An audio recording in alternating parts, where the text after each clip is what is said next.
تفسیر قرآن پر مبنی پروگرام قول اللہ میر عدیل عارف کی جانب سے۔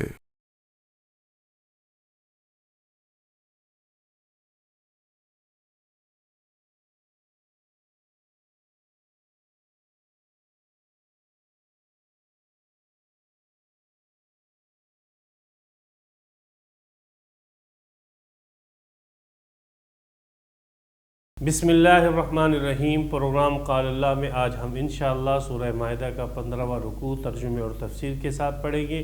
سب سے پہلے 15ویں رکوع کا لفظی ترجمہ اور اس کے بعد اس کی مختصر جیسی تشریح اور تفسیر ہوگی۔ اعوذ باللہ من الشیطان الرجیم، بسم اللہ الرحمن الرحیم۔ یوم یجمع اللہ الرسل، اس دن اللہ تعالی جمع فرمائے گے رسولوں کو، فیقولو، پس ارشاد ہوگا، ماذا اجبتم، تمہیں کیا جواب دیا گیا؟ قالو، رسول عرض کرے گے، لا علم لنا، ہمیں کوئی علم نہیں ہے، انک انت، بے شک تو ہی ہے، علام الغیوب، غیوبات کا جاننے والا۔ اذ قال اللہ، جب اللہ تعالیٰ کہیں گے، یا عیسی ابن مریم، اے عیسیٰ مریم کے بیٹے، اذکر، یاد کر نعمتی علیکا، میری نعمت جو میں نے تجھ پر کی، وعلی والدتک، اور تیری والدہ پر کی، اذ ایدتک بروح القدس، جب میں نے تائید کی، مدد کی تیری روح القدس یعنی جبرائیل کے ساتھ، تکلم الناس فی المہدی، تو نے گفتگو کی لوگوں کے ساتھ گہوارے کے اندر، ماں کی گود میں، وکہلا، اور بڑی عمر کے اندر، وَإِذْ عَلَّمْتُكَ الْكِتَابَ، اور جب میں نے سکھایا تجھ کو، علم دیا تجھ کو کتاب کا، والحکمت، اور حکمت کا، والتورات، اور تورات کا، والانجیل، اور انجیل کا، وَإِذْ تَخْلُقُ مِنَ الطِّينِ، اور جب تو بناتا تھا گارے سے، كَهَيْئَةِ الطَّيْرِ، پرندے کی شکل کا کوئی جانور، بِإِذْنِ، میرے حکم سے، فَتَنْفُخُ فِيهَا، پس تو اس پرندے کی شکل کے جانور میں پھونک مارتا تھا، فَتَكُونُ طَيْرًا بِإِذْنِي، پس وہ پرندہ بن جاتا میرے حکم سے، وَتُبْرِئُ الْأَكْمَحَ، اور تو درست کرتا تھا، صحیح کر دیتا تھا، تندرست کر دیتا تھا، اکما مادرزاد اندھے کو، والابرص، اور کوڑ کے بیمار کو، بِإِذْنِي، میرے حکم سے، وَإِذْ تُخْرِجُ الْمَوْتَى بِإِذْنِي، اور جب تو نکالتا تھا مردوں کو میرے حکم سے، وَإِذْ كَفَفْتُ بَنِي إِسْرَائِيلَ عَنْكَ، اور جب میں نے روکا بنی اسرائیل کو تجھ سے، إِذْ جِئْتَهُمْ بِالْبَيِّنَاتِ، جب تو ان کے پاس آیا واضح دلائل لے کر، فَقَالَ الَّذِينَ كَفَرُوا مِنْهُمْ، پس وہ کہا کافروں نے ان میں سے، إِنْ هَذَا إِلَّا سِحْرٌ مُبِينٌ، نہیں ہے یہ مگر کھلا جادو۔ وَإِذْ أَوْحَيْتُ إِلَى الْحَوَارِيِّينَ، اور جب میں نے وحی کی حواریین کی طرف، تیرے ساتھیوں کی طرف، ان آمنوا بی، کہ ایمان لاؤ مجھ پر، وبرسولی، اور میرے رسول پر، قالوا آمنا، تو حواریوں نے کہا ہم ایمان لائے، واشہد، اور تو گواہ رہے، بأننا مسلمون، کہ بے شک ہم فرما بردار ہے، تابعدار ہے۔ اذ قال الحواریون، جب کہا حواریوں نے، یا عیسی ابن مریم، اے عیسیٰ مریم کے بیٹے، هل یستطیع ربک، کیا تیرا رب یہ کرے گا، ان ینزل علینا، کہ وہ اتارے ہم پر، مائدۃ، ایک دسترخوان، من السماء، آسمان سے، قال،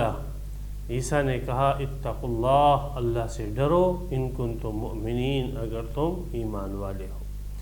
قالوا، حواریوں نے کہا، نرید ان نأکل منہا، ہم چاہتے ہیں کہ ہم اس دسترخوان سے کھائیں، وتطمئن قلوبنا، اور ہمارے دل مطمئن ہو جائیں، ونعلم، اور ہم جان لیں، ان قد صدقتنا، کہ تو نے ہم سے سچ کہا، ونکون علیہا من الشاہدین، اور ہم اس مائدہ پر اور اس دسترخوان کے اوپر گواہ بنے۔ قال عیسی ابن مریم، کہا عیسیٰ مریم کے بیٹے نے، اللہم ربنا، اے اللہ ہمارے رب، انزل علینا مائدۃ من السماء، اتار ہم پر دسترخوان آسمان سے، تکون لنا عیداً، کہ بنے ہمارے لیے عید لأولنا، ہمارے اگلوں کے لیے، وآخرنا، اور ہمارے پچھلوں کے لیے،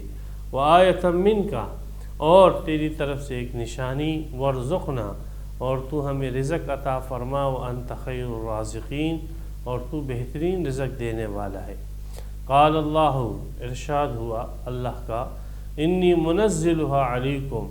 میں یہ مائدہ، یہ دسترخوان نازل کر رہا ہوں تم پر، فمن یکفر بعد منکم،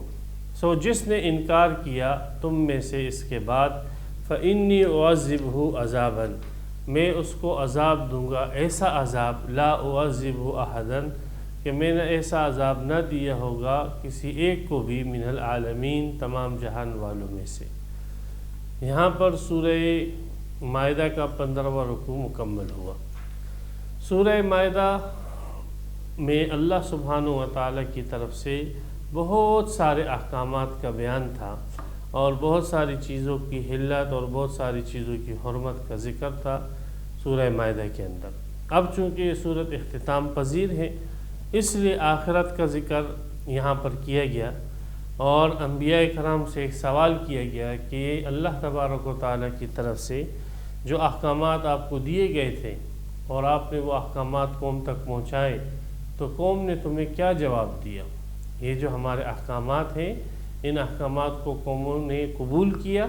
یا ان احکامات کو قوموں نے رد کیا؟ تو انبیاء کرام کو جمع کر کے اللہ تعالیٰ ان احکامات کے متعلق انبیاء سے پوچھے گی۔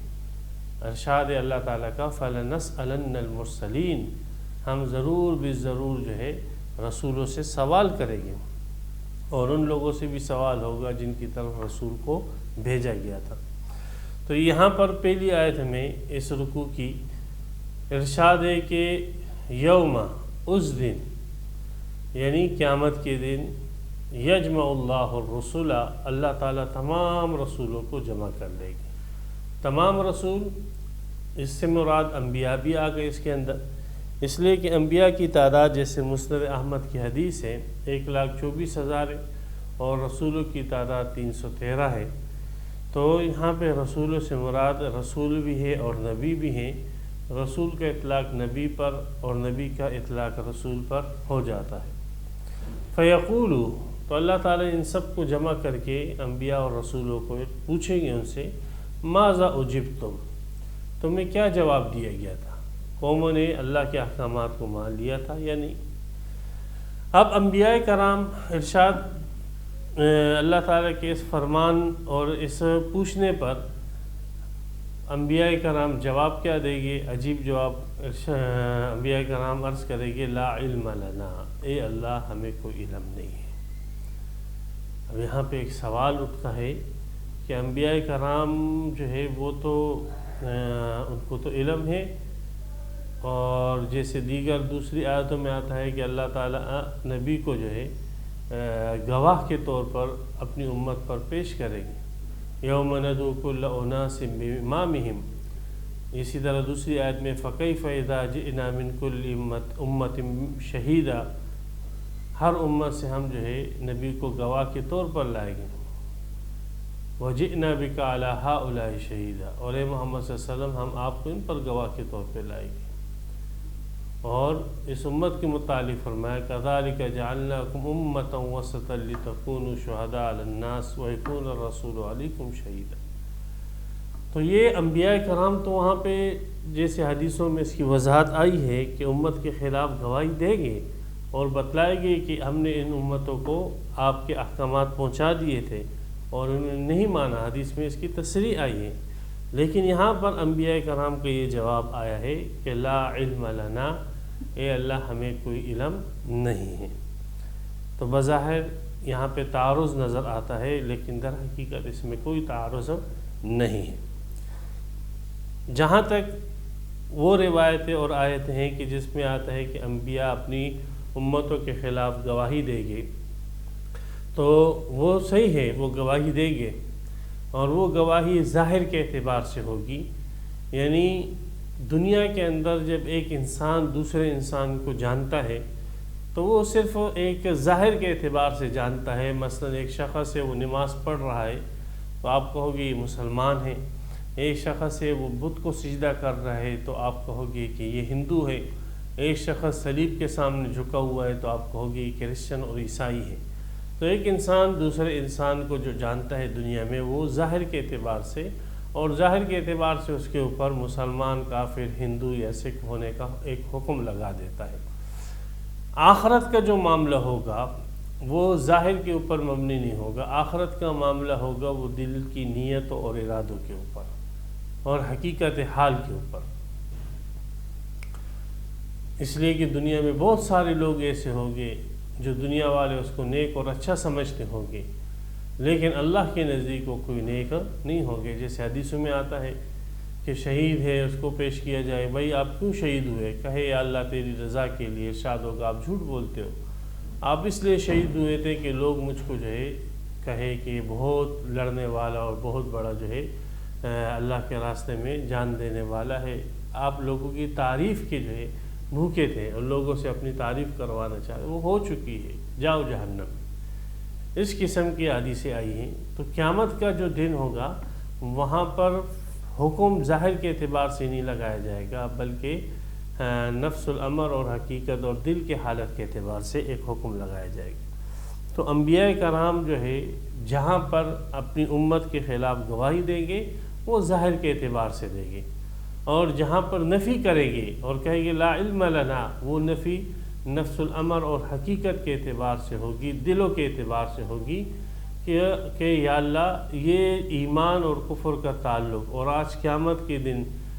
کامیابی اور ناکامی کا تعلق، یہ سب سینے کے راز کے ساتھ، دلوں کے اعتقاد کے ساتھ ہے۔ تو ہم ظاہر میں تو ان کے خلاف گواہی دے رہے ہیں کہ انہوں نے ہمارا حکم مانا یا انہوں نے ہمارا حکم نہیں مانا، لیکن حقیقت یہ ہے کہ جو حقیقی علم ہے وہ ہمیں حاصل نہیں ہے۔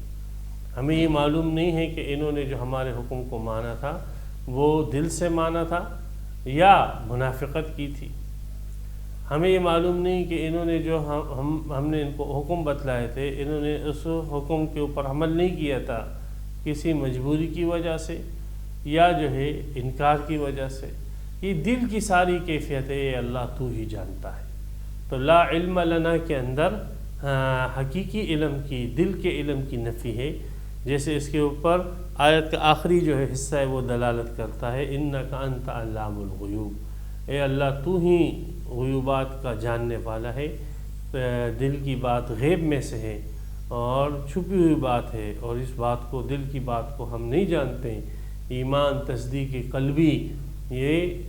غیب میں سے ہے، اے اللہ یہ تو ہی جانتا ہے۔ اور آج قیامت کے دن کامیابی اور ناکامی میں اس دل کے ایمان کا اعتبار ہے، نہ کہ ظاہر کے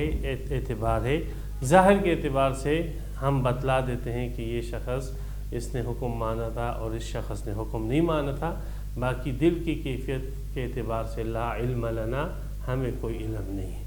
تو بہرحال اس آیت میں اور ان آیتوں میں کوئی تعارض اور تضاد نہیں ہے۔ ان جن آیتوں میں ذکر ہے کہ یہ انبیاء گواہی دے گے وہ ظاہر کے اعتبار سے ہے، اور جن میں یہ ہے کہ وہ اپنے نفی کے علم کی نفی کریں گے تو وہ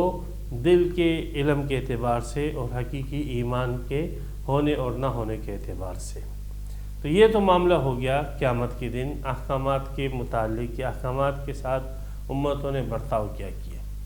آخر میں حضرت عیسیٰ علیہ السلام کا واقعہ ذکر کیا جا رہا ہے کہ یہ جو اللہ تعالیٰ نے معجزات عیسیٰ علیہ السلام کو دیے اور اعزازات دیے، تو اللہ تعالیٰ ان نعمتوں کو حضرت عیسیٰ علیہ السلام پر قیامت کے دن جتلائے گی۔ اب یہاں پر سوال یہ ہے کہ قیامت کے دن ان نعمتوں کو عیسیٰ علیہ السلام پر جتلانے کا کیا فائدہ؟ تو مفسرین جواب یہ دیتے ہیں کہ اصل میں یہ جتلانا قیامت کے دن ہوگا، لیکن سنانا دنیا کے اندر ہے، اس لیے کہ دنیا میں لوگ حضرت عیسیٰ علیہ السلام کے متعلق دو قسم کے بن گئے تھے۔ ایک تو وہ تھے جیسے یہودی کہ جو حضرت عیسیٰ علیہ السلام کی توہین کرتے تھے، اس کا انکار کرتے تھے اور اس کو عام انسانوں سے بھی کم مرتبہ اور درجہ دیتے تھے، اور دوسرے عیسائی کہ جنہوں نے حضرت عیسیٰ علیہ السلام کو خدا بنا لیا، معبود اور الہ بنا لیا۔ تو یہ دونوں طبقے، یہ دنیا کے اندر قیامت کے ان احوال کو ذکر کر کے ان دونوں طبقوں کی اصلاح کرنی ہے کہ عیسیٰ علیہ الصلوۃ والسلام اللہ کے مقرب بندے ہیں، اللہ کے رسول ہیں، نبی ہیں اور معزز رسول اور نبی ہیں، اور حضرت عیسیٰ علیہ الصلوۃ والسلام کوئی الہ، کوئی معبود نہیں ہے، اور وہ آپ کی حاجتیں اور ضرورتیں پوری نہیں کرتا۔ آپ کی حاجتیں اور ضرورتیں پوری کرنے والی ذات وہ ایک اللہ کی ہے۔ تو حضرت عیسیٰ علیہ الصلوۃ والسلام کے ان معجزات میں جہاں پر یہود اور عیسائیوں کی اصلاح ہے، وہاں پر اس کا تعلق ماقبل میں احکامات شریعہ کے ساتھ یہ ہے کہ احکامات شریعہ میں ان کا ربط یوں نکلتا ہے کہ انبیاء کرام سے جب معجزات کا ظہور ہوتا ہے تو ان معجزات کو جو ہے کے متعلق لوگ تین قسم کے بن جاتے ہیں۔ ایک تو وہ ہو جاتے ہیں کہ جو ان معجزات کو جادو کہتے ہیں، جیسے یہودی تھے، اور دوسرے وہ لوگ ہو جاتے ہیں کہ جو یہ کہتے ہیں کہ یہ معجزات خود اس نبی کے اختیار میں ہیں، اور یہ نبی کو اللہ تعالیٰ نے یہ معجزات دکھانے کا اختیار دے دیا ہے، اور یہ نبی جب بھی چاہے تو ان اختیارات کو استعمال کر کے ان معجزات کو ظاہر کر سکتا ہے۔ تو جب یہ معجزات دکھانے کے اختیار ان نبی کے پاس ہے اور اس اللہ کے مقدس پیغمبر کے پاس ہے، تو حلت اور حرمت کا اختیار بھی اللہ کے مقدس رسول کے پاس ہوگا۔ جس چیز کو اللہ کا رسول حلال کرے وہ حلال ہوگی، اور جس کو اللہ کا رسول حرام کرے تو وہ حرام ہوگی۔ اس میں اللہ تبارک و تعالیٰ کی طرف سے کسی حکم کا آنا، کسی وحی کا آنا یہ ضروری نہیں ہے، بلکہ اس نبی کو اختیار ہوگا کہ وہ جس چیز کو چاہے حلال کرے، جس چیز کو چاہے حرام کرے۔ تو اس قسم کے معجزات دیکھ کر یہ دونوں فرقے گمراہ ہوئے۔ ایک فرقے نے تو اس کو سحر قرار دیا اور نبی کی بتلائی ہوئی حلال اور حرام چیزوں کو ہی انہوں نے سرے سے تسلیم کرنے سے انکار کر دیا، انہوں نے کہا یہ تو جادوگر ہے۔ اور دوسرا وہ ہوا کہ جس نے اس نبی کی حلال اور حرام کی ہوئی چیزوں کو اس نبی ہی کی طرف منسوب کر دیا اور کہا کہ یہ حلال اور حرام کرنے کا اختیار اس نبی کے پاس ہے، جیسے ان معجزات کا اختیار اس نبی کے پاس ہے۔ حالانکہ حلت اور حرمت کا سارا اختیار صرف ایک اللہ کے پاس ہے۔ اللہ جس چیز کو حلال کر دے وہی حلال ہوتی ہے، جس چیز کو اللہ حرام کر دے وہی حرام ہوتی ہے۔ نبی اور رسول کا کام یہ ہوتا ہے کہ وہ اللہ کی حلال کی ہوئی چیزیں وہ اس کی خبر دیتا ہے امت کو کہ اللہ نے اس چیز کو حلال کیا ہے اور اس چیز کو اللہ نے حرام کیا ہے۔ تو یہاں پر یہ دونوں فرقے گمراہی کے اندر پڑ جاتے ہیں، اور مسلمانوں کا جو فرقہ ہے اور مسلمانوں کی جو جماعت ہے ان کا اعتقاد یہ ہوتا ہے کہ یہ انبیاء سے جو معجزات اور جو کرامت ظاہر ہو رہی ہے ان میں ان انبیاء کرام کو کوئی اختیار نہیں ہے، سارا اختیار صرف اور صرف ایک اللہ کے پاس ہے۔ اللہ جب چاہتے ہیں تو ان سے اس معجزات کو ظاہر کر دیتے ہیں، اور جب اللہ نہیں چاہتے تو ان کے اندر یہ طاقت نہیں ہے کہ ان معجزات کو یہ لوگ ظاہر کر سکیں۔ تو یہ حق جماعت ہے، لہذا حلت اور حرمت کا اختیار بھی انبیاء کے پاس نہیں ہے، حلت اور حرمت کا اختیار بھی صرف اور صرف ایک اللہ کے پاس ہوگا۔ تو اسی کا ذکر ہے، یہ واقعہ قیامت کا ہے، اور دنیا میں ان واقعات کو بیان کر کے اصلاح مقصود ہے یہودیوں کی، عیسائیوں کی، اور ان گمراہ لوگوں کی جو حلت اور حرمت میں اختیار جو ہے وہ انبیاء کا مانتے ہیں، اور ان گمراہ لوگوں کی جو حلت اور حرمت کے اندر انبیاء کرام کی خبروں کا انکار کرتے ہیں۔ تو فرمایا اس قال اللہ یا عیسی ابن مریم، جب اللہ تعالیٰ نے کہا، یہ قال ماضی کا صیغہ ہے اور یہ واقعہ مستقبل کا ہے، تو قیامت کے بہت سارے واقعات قرآن مجید میں ماضی کے صیغوں سے اس کو تعبیر کیا گیا ہے، اور قرآن کا ایک طرز ہے کہ جس چیز کا وقوع یقینی ہوتا ہے اس کو قرآن ماضی کے صیغے کے ساتھ تعبیر کرتا ہے، گویا کہ یہ چیز واقع ہو چکی ہے۔ تو یہاں پر بھی وہ واقعہ جو آئندہ قیامت میں پیش آنے والا ہے اور مرنے کے بعد واقع ہونے والا ہے، اس واقعے کو ماضی کے صیغے کے ساتھ تعبیر کر کے یہ بتلایا کہ یہ واقعہ یقیناً اس کا ہونا ایسا یقینی ہے جیسے ماضی کی ایک ہوئی بات اور ماضی کی گزری ہوئی بات جو ہے وہ یقینی ہوئی ہوتی ہے۔ اس قال اللہ یا عیسی ابن مریم، اے عیسیٰ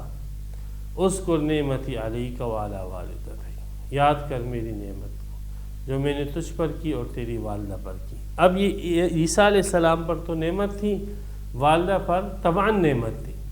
اس لیے کہ اولاد کا ترقی کرنا اور اولاد کا عزت پانا یہ والدین کا بھی عزت پانا ہوتا ہے، اور اولاد کو جو نعمتیں ملتی ہیں وہ طبعاً اور ضمناً وہ ماں کو بھی اور باپ کو بھی ملتی ہیں۔ تو اس لیے یہاں پر نعمت اصالتاً جو ہے وہ تو حضرت عیسیٰ علیہ السلام پر ہوئی، لیکن اس کی والدہ ماں مریم کے اوپر جو ہے وہ طبعاً یہ نعمتیں وارد ہوئی ہیں۔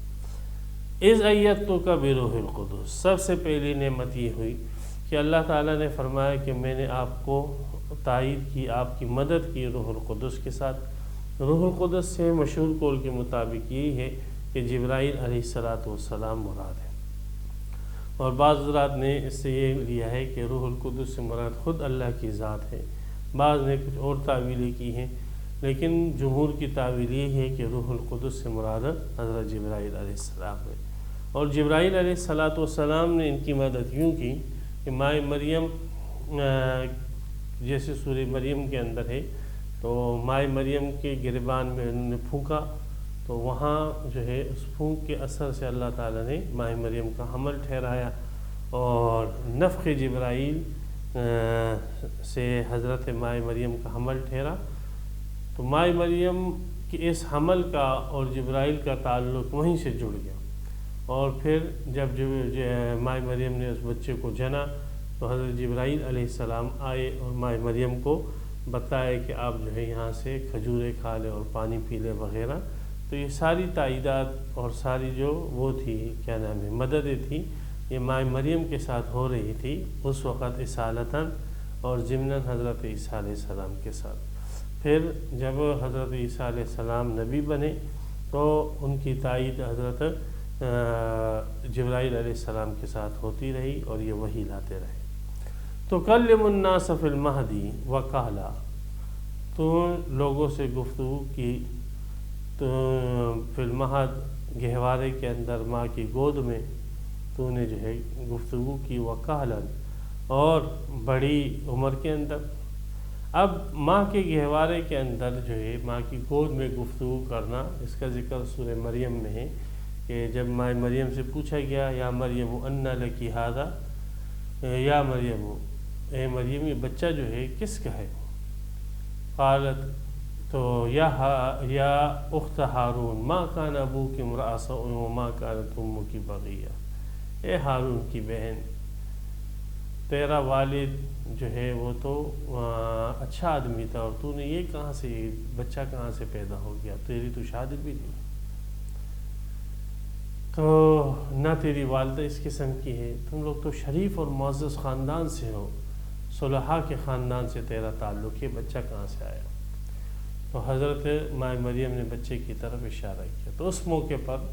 وہ ایک دن کے بچے نے کہنا شروع کیا، اور اس کا بیان قرآن میں تفصیل سے آیا، قال انی عبد اللہ آتانی الکتاب وجعلنی نبیا وجعلنی مبارکا اینما کنت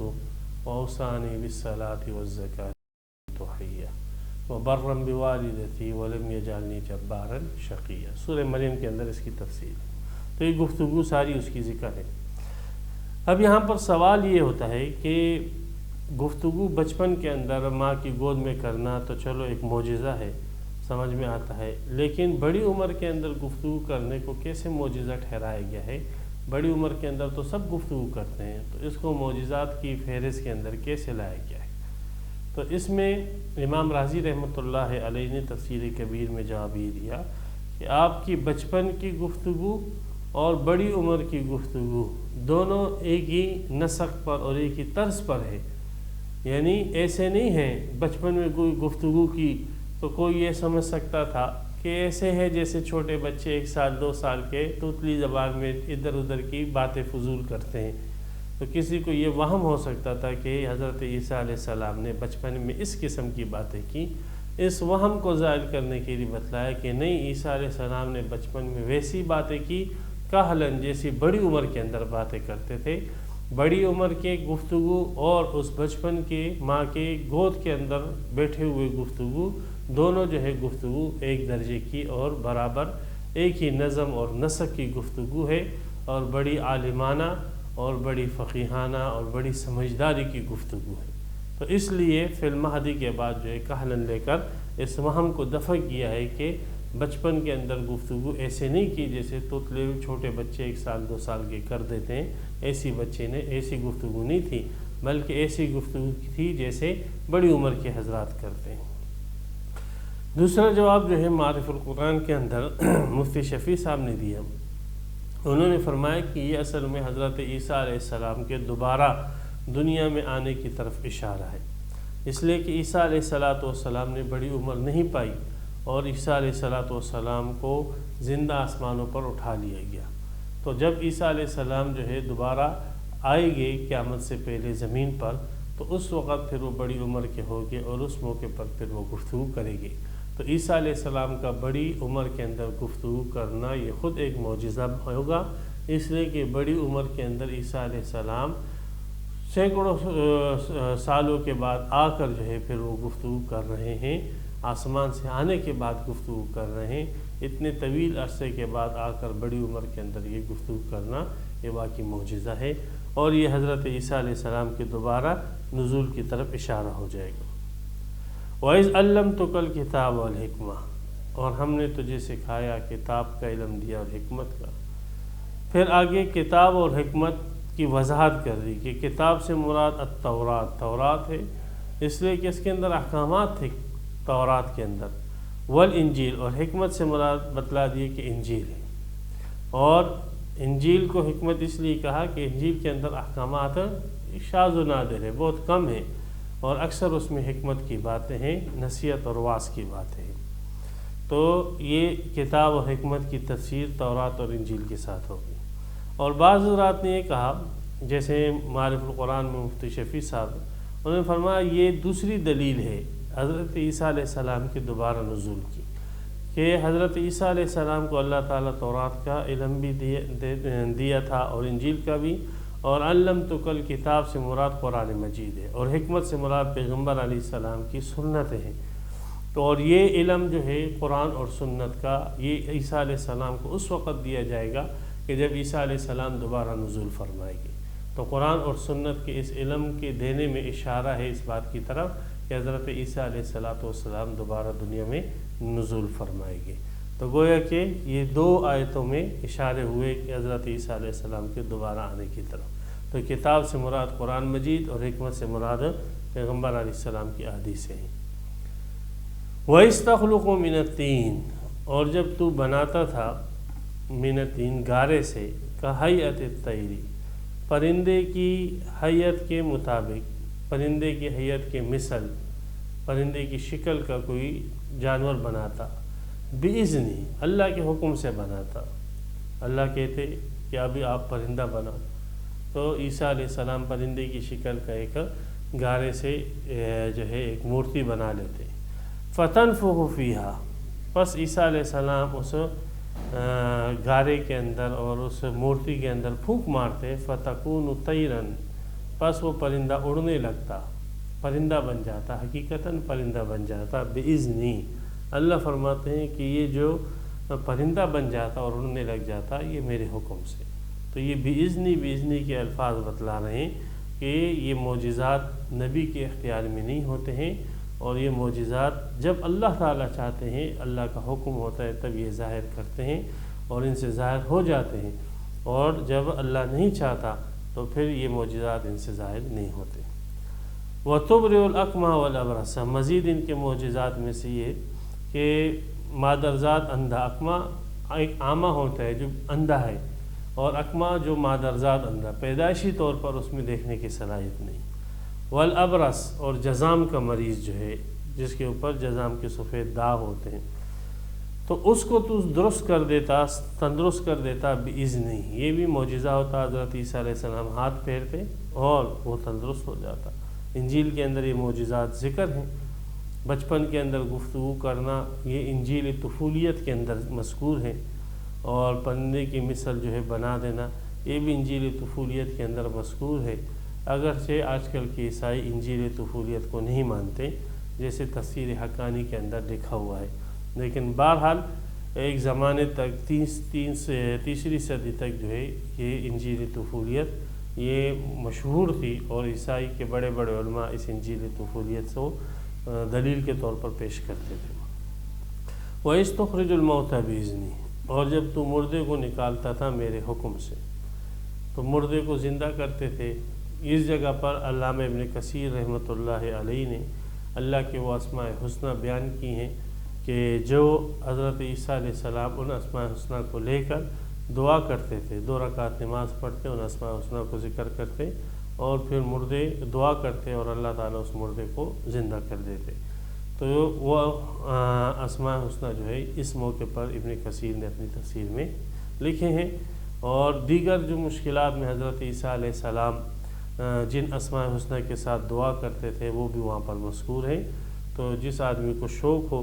کہ انبیاء کرام کی دعاؤں کے الکلمات جاننے کا، تو اس جگہ پر وہ تفسیر ابن کثیر کو دیکھ لیں۔ وَإِذْ كَفَفْتُ بَنِي اسرائیل، جب حضرت عیسیٰ علیہ السلام نے نبوت کا دعویٰ کیا تو یہودی جو ہے وہ مخالف ہو گئے، اور یہودیوں نے حضرت عیسیٰ علیہ السلام کو قتل کرنے کی ٹھان لی اور اس کے لیے سازشیں کرنے لگی۔ لیکن اللہ تعالیٰ فرماتے ہیں ہم نے آپ کو بچایا اور بنی اسرائیل کو آپ سے ہم نے روک دیا، جب تو جئتم بالبینات، جب تو ان کے پاس واضح دلائل لے کر آ گیا تھا۔ فقال الذین کفروا منهم ان ھذا الا سحر مبین، تو کافروں نے ان میں سے کہا کہ یہ تو جادوگر ہے، سری جادو۔ تو ایک تو وہ طبقہ ہے جو انبیاء کرام کے معجزات دیکھ کر اس کا انکار کر دیتا ہے، تو لہذا انبیاء کرام جس چیز کو حلال بتلاتے یا حرام بتلاتے ہیں تو وہ ان کی حلال اور حرام بتلائی ہوئی چیزوں کا بھی وہ انکار کر دیتے ہیں، سرے سے نہیں مانتے ہیں۔ یہ تو ایک طبقہ۔ دوسرا طبقہ وہ ہے جو ان کو دیکھ کر انبیاء کرام کو الہ بنا لیتے ہیں اور اس میں خدائی صفات کو مان لیتے ہیں کہ اس میں خدائی صفات آ گئی۔ اس کا ذکر اگلے رکوع میں آئے گا۔ اور تیسرا طبقہ وہ ہے جو حق والا ہوتا ہے اور یہ سمجھتا ہے کہ یہ اللہ تبارک و تعالیٰ کے ہی اختیار میں ہے، اور اللہ نے یہ اختیار ان انبیاء کرام کو نہیں دیا ہے، اور یہ حق جماعت ہوتی ہے، جیسے حضرت عیسیٰ علیہ السلام کے حواری تھے۔ تو حضرت عیسیٰ علیہ السلام کی یہ حواریوں کے متعلق تیسرے سپارے میں گزر چکا ہے۔ بمعنی حواری کے دھوبی کے آتا ہے، اور بمعنی وہ لوگ جو سفید کپڑے پہنتے تھے اور وہ لوگ جو کہ کیا نام ہے لوگوں کو تصفیہ کرتے تھے، تزکیہ کرتے تھے۔ تو اس اعتبار سے ان کو حواری کہا جاتا ہے، یا تو یہ دھوبی تھے، یا اس اعتبار سے کہ سفید کپڑے پہنا کرتے تھے، یا لوگوں کا تصفیہ کرتے تھے اور لوگوں کا تزکیہ کرتے تھے۔ تو یہ 12 حواری ان کے مشہور تھے۔ وَإِذْ أَوْحَيْتُ إِلَى الْحَوَارِيِّينَ، اور جب ہم نے وحی بھیجی حواریوں کی طرف، تو عیسیٰ علیہ السلام کے توسط سے وحی بھیجی، وحی کو اپنے معنی میں رکھا جائے، یا اگر ڈائریکٹ حواریوں کی طرف وحی، تو پھر وحی سے مراد یہاں پر الہام ہوگا کہ جب ہم نے حواریوں کی طرف الہام کیا، اور نیک لوگوں کی طرف الہامات ہوتے رہتے ہیں۔ ایک الہام ہوتا ہے، ایک القاء ہوتا ہے۔ القاء ہر مومن مسلمان کو ہوتا ہے، اور الہام جو ہے وہ خاص بندوں کو ہوتا ہے۔ الہام اور القاء میں فرق یہ کہ جو شخص ملہم ہوتا ہے اور جس کو الہام ہوتا ہے اس کو یقین ہوتا ہے کہ میری یہ بات جو ہے وہ بالکل ٹھیک ہے، جبکہ القاء والے کو یہ بات اپنی بات پر یقین نہیں ہوتا کہ یہ ٹھیک بھی ہو سکتی ہے اور غلط بھی ہو سکتی ہے۔ یہ ایک مستقل موضوع ہے۔ ان آمنوا بی وبرسولی، مجھ پر اور میرے رسول پر ایمان لیا۔ قالوا آمنا، حواریوں نے کہا ہم ایمان لائے، اور آپ گواہ رہے کہ بأننا مسلمون، ہم مسلمان ہیں، ہم فرما بردار ہیں، تابعدار ہیں۔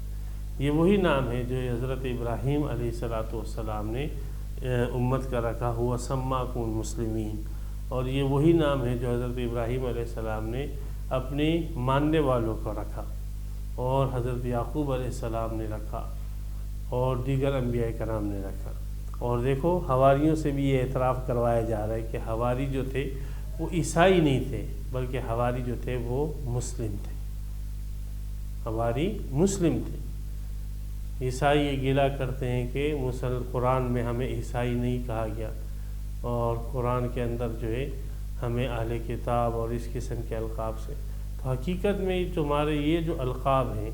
عیسائی، یہ تو انجیل میں بھی تم کو کہیں عیسائی نہیں کہا گیا ہے۔ عیسائی تو تمہیں جو ہے تمہارے مخالفوں نے یہ لقب دیا ہے، تمہارا اصل جو لقب ہے وہ تو یہ ہے بِأَنَّنَا مُسْلِمُونَ، کہ ہم تو تابعدار ہیں، اور آپ کو جو ہے مسلمانوں نے نصارہ کا لقب دیا،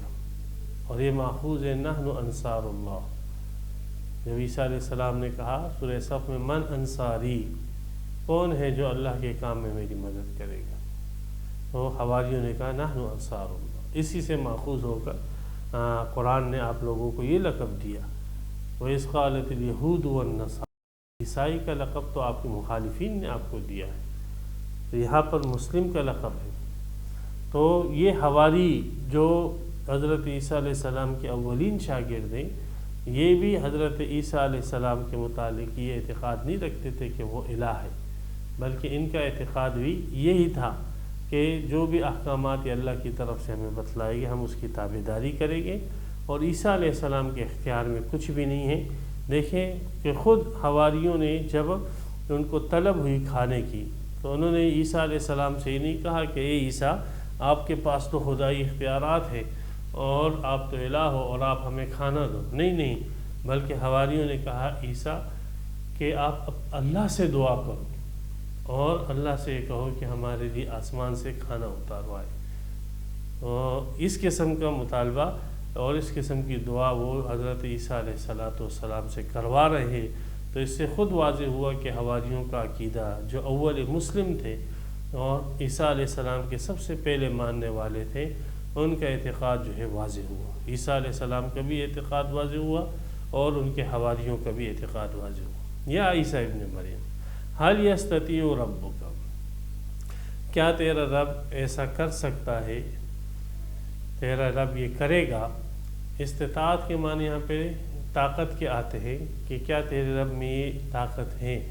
تو تیرے رب میں تو یہ طاقت ہے، ہر مومن جانتا ہے کہ ان اللہ علی کل شیء قدیر۔ تو یستطیع کا مطلب یہاں پر ہے کہ یفعل، کیا تیرا رب یہ کرے گا، یعنی یہ تیرے رب کی سنت میں سے ہے کہ نہیں، کہیں ہم ایسی دعا تو نہیں کر رہے ہیں جو اللہ تعالیٰ کی سنت کے خلاف۔ تو هل یستطیع ربک، کیا تیرا رب یہ کرے گا ان ینزل علینا مائدۃ من السماء، کہ ہم پر اتار دے دسترخوان آسمان سے۔ تو یہاں مائدہ دسترخوان مراد اس سے کھانا ہے۔ تو حضرت عیسیٰ علیہ السلام نے کہا کہ اتقوا اللہ سے ڈرو، اس قسم کے مطالبے کھانے کہ آسمان سے تمہارے لیے تیار کھانا آ جائے، تو اس قسم کے مطالبے یہ مومن کی شان نہیں ہے کہ اس قسم کے مطالبے وہ اللہ سے کرے اور اس قسم کی دعائیں اللہ سے کرے۔ یہ اللہ تعالیٰ کی دستور نہیں ہے، اللہ کا طریقہ نہیں ہے۔ اللہ تعالیٰ رزق دیتا ہے اپنی سنت کے مطابق پوری انسانیت کو اور پورے حیوانیت کو۔ ان کنتم مؤمنین، اگر تم مومن ہو تو اس قسم کے مطالبے نہ کرو جو اللہ کی سنت کے خلاف۔ قالوا، تو حواریوں نے کہا کہ ہماری نیت اچھی ہے، سب سے پہلے تو یہ ہے کہ نرید ان ناکل منہا، ہم اس میں سے کھائیں گے